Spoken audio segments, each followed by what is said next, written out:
Well, I'm not supposed to be here. I'm actually not supposed to be alive. I thought I was going to die. I felt like I was in prison. I was scared.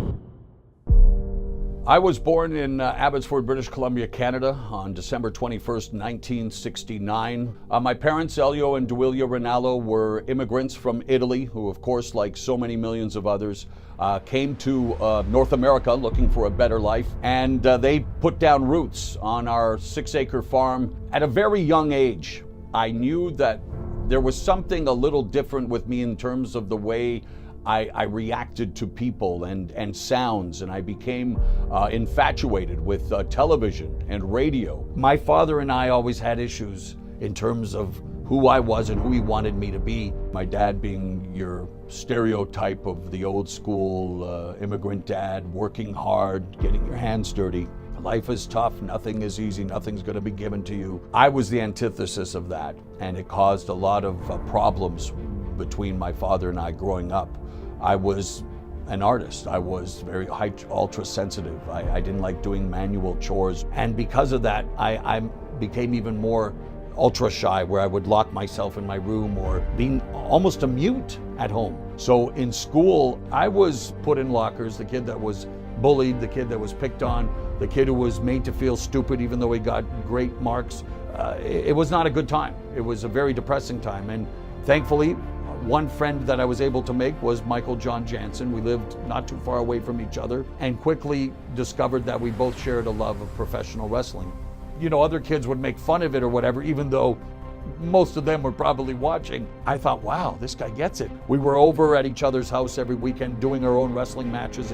It got to the point we were putting on wrestling matches in the hallway at lunch, where you would think the school, the teachers would say, okay, enough of that, no more. They ended up watching us. There would be like 100 kids making circles because we'd have masks. I'd put together storylines. We'd create this improv theater in the hallway, and people loved it. And we're like, wow, we're popular now. And so he and I just had this incredible bond. We both enjoyed the same thing. We both suffered through the same thing, in terms of socially maybe being a little awkward otherwise with the girls or whatnot.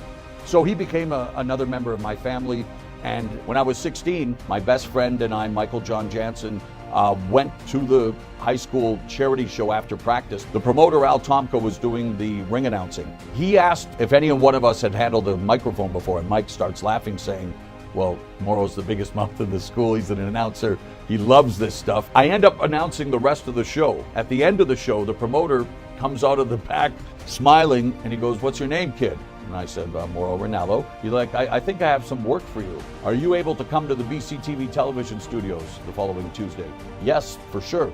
Okay, great. See you then.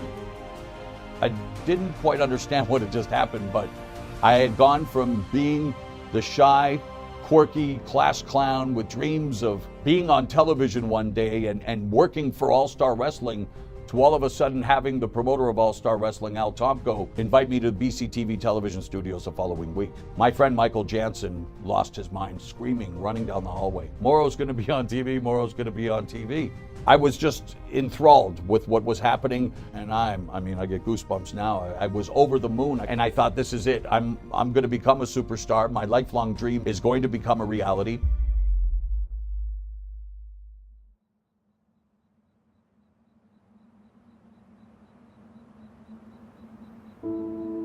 On July 7th, 1989, his sister Debbie phoned me. So it was about 6 in the morning. I answered the phone half awake, and I thought that his sister Debbie was laughing, but she was just devastated, crying hysterically, saying that something had happened, that Michael was gone. I hang up the phone, not really being able to absorb what I just heard. I didn't believe it, I guess. I didn't understand. I thought she was making a joke, or I was totally disconnected. It wasn't until I saw my mom that I completely lost it and realized that my best friend had died at the age of 19 due to a heart attack. That set off a spiral downward that resulted in me being hospitalized by my girlfriend at the time. There was a hurricane in my mind. I felt like I was in prison. I was scared. I thought I was going to die. And I was diagnosed with manic depressive disorder. They say that mental health issues is triggered by traumatic events. And it doesn't get more traumatic than losing your best friend at the age of 19. And it's not easy. It's not easy.